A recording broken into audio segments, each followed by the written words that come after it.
Sur la vingtaine d'habitants que compte la Côte d'Ivoire, plus de 5 millions continuent de déféquer à l'air libre. Pour le gouvernement ivoirien, il faut promouvoir la construction de latrines dans les secteurs les plus touchés, le monde rural et les écoles.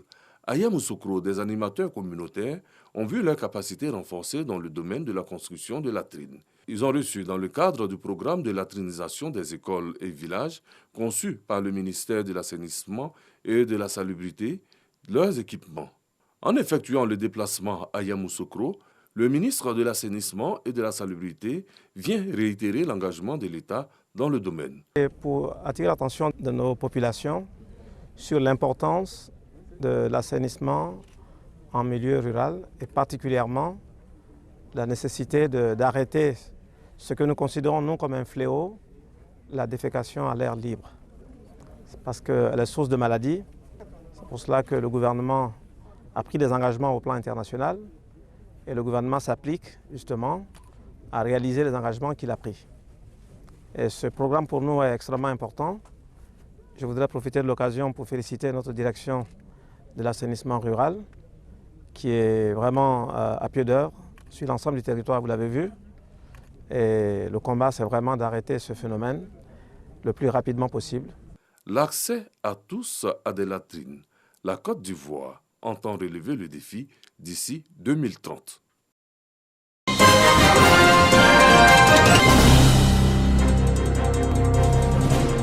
Contribuer à la construction d'une élite politique responsable à travers la gestion pacifique des crises dans l'espace universitaire en vue d'une paix durable en Côte d'Ivoire.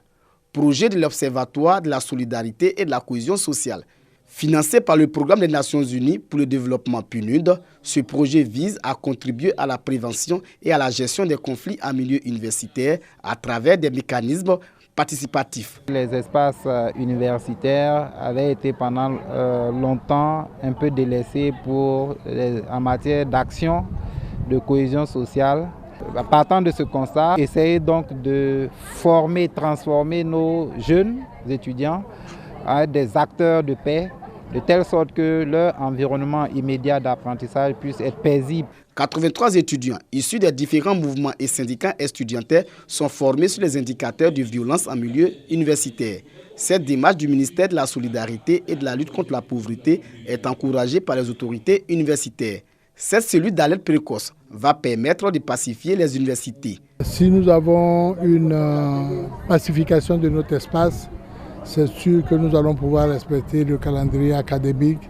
C'est sûr que lorsqu'ils iront sur le marché d'emploi, ils auront des possibilités de se faire engager. La cellule d'alerte précoce de l'université Alassane Ouattara installée a été équipée en matériel informatique. Les membres de cette cellule sont formés sur 5 modules afin de mieux les outiller. Les cellules d'alerte précoce sont installées dans toutes les universités de Côte d'Ivoire.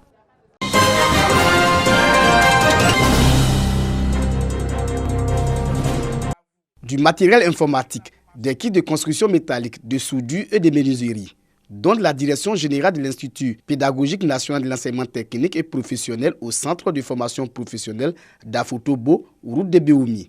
Un appui technique pour améliorer la qualité de la formation des apprenants. Le directeur du centre et les acteurs du secteur de l'enseignement technique et de la formation professionnelle ont traduit leur gratitude au président de la République, Alassane Ouattara. Désormais, un ministère plein dédié à l'enseignement technique et à la formation professionnelle. Le ministère de l'enseignement technique et de la formation professionnelle a longtemps souffert de son association avec l'éducation nationale. Aujourd'hui, nous avons un ministère autonome.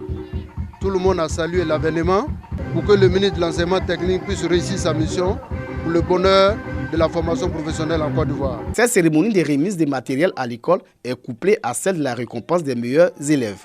L'enseignement technique et de la formation professionnelle nous permet d'être qualifiés sur le marché. Bon, ici, quand nous finissons la formation, nous pouvons travailler facilement. Le directeur du centre de formation professionnelle d'Afotobo est honoré pour le travail abattu en vue de la renaissance et de la redynamisation de l'école. Comme toutes les structures de la formation professionnelle, il y a des difficultés. Les machines coûtent cher, donc nous en appelons à l'État, nous en appelons aussi à tous les opérateurs économiques qui souhaitent nous accompagner, qu'ils viennent, nous pourrons lier des partenariats. Le centre de formation professionnelle d'Afotobo a ouvert ses portes en juillet 1999. Ce centre forme en maçonnerie, menuiserie et construction métallique. 46 apprenants ont été formés cette année scolaire.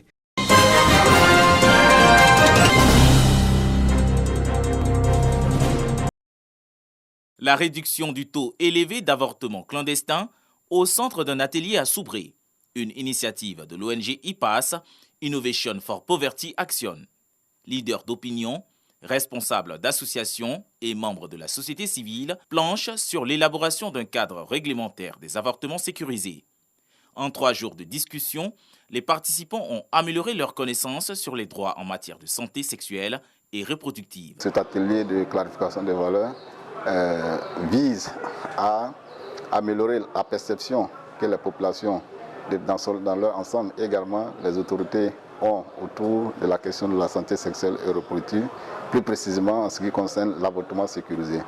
Donc cet atelier va effectivement contribuer à améliorer les mauvaises perceptions et permettre aux uns aux autres de mieux comprendre les implications en termes de prise en charge. 18% de la mortalité maternelle sont liés aux avortements et en forte corrélation avec les grossesses à risque, selon le ministère de la Santé, de l'Hygiène publique et de la couverture maladie universelle. Le taux de mortalité maternelle est passé de 614 décès pour 100 000 naissances vivantes en 2012 à 645 décès en 2015. L'atelier a conclu à la mise en place d'une plateforme multisectorielle pour mener des actions de sensibilisation et des plaidoyers en faveur des droits à la santé sexuelle. Nous ne voulons plus de ça. On demande aux autorités de prendre vraiment la loi là à bras le corps pour qu'on puisse sauver des vies humaines. L'État doit prendre plus de dispositions pour que les avortements sécurisés soient connus de tous. Nous aussi, à notre niveau, nous apporterons les informations là où cela doit être apporté. Des actions ont été identifiées pour faire progresser la domestication du protocole de Maputo.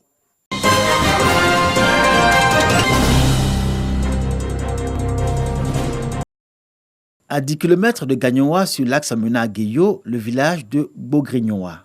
C'est jour de fête dans ce village, et pour cause. Le président du conseil régional du Go y est accueilli pour exprimer sa reconnaissance aux femmes de ce village.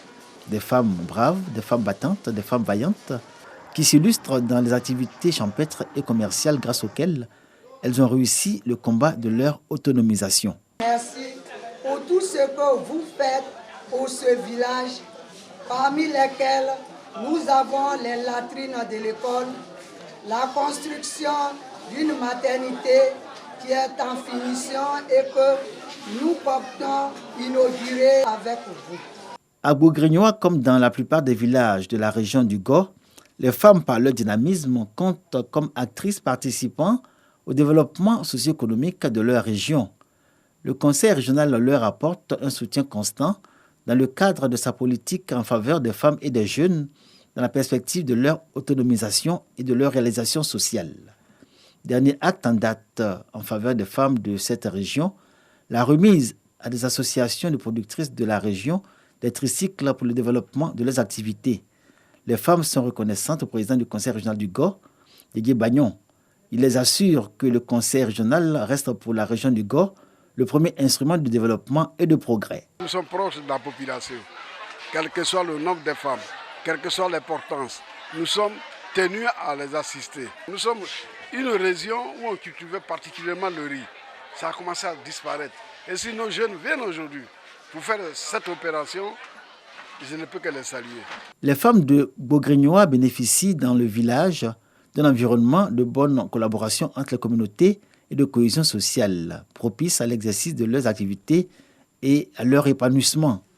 Leur dynamisme associé à celui des jeunes regroupés en association de producteurs de riz fait de Bogrignoa un village, objet d'une attention particulière de Guégué Bagnon et même d'amour.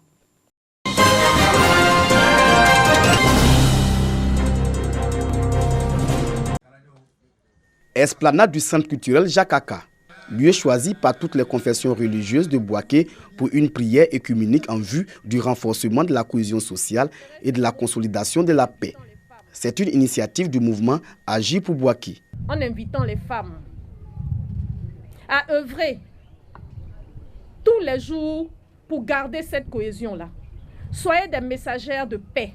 Soyez des femmes de paix dans votre comportement, dans votre façon de faire. Parce que ça, nous savons le faire. Dans les différents prêches et messages, les guides religieux exhortent les filles et fils de la Côte d'Ivoire à tourner dos à toute forme de violence. Mieux, ils invitent les dirigeants politiques à ne pas attendre le moment de chaos pour demander des prières pour la paix et la cohésion sociale. Maintenir l'acquis. Aussi, que Bouaké reste toujours la colonne vertébrale de la nation ivoirienne en donnant toujours un exemple. Il ne faut pas attendre quand il y a des problèmes seulement, il faut inviter les religieux. Souvent nous leur parlons, ils n'écoutent pas. Mais c'est quand ça commence à chauffer et puis on vient nous rencontrer. Je pense que c'est ensemble que nous pouvons contribuer pour la paix. Les autorités politiques et coutumières s'engagent aux côtés des religieux à travailler afin que Bouaké demeure la capitale de la paix. Bouaké a été défini comme capitale de la paix et je pense que cette qualité doit être maintenue.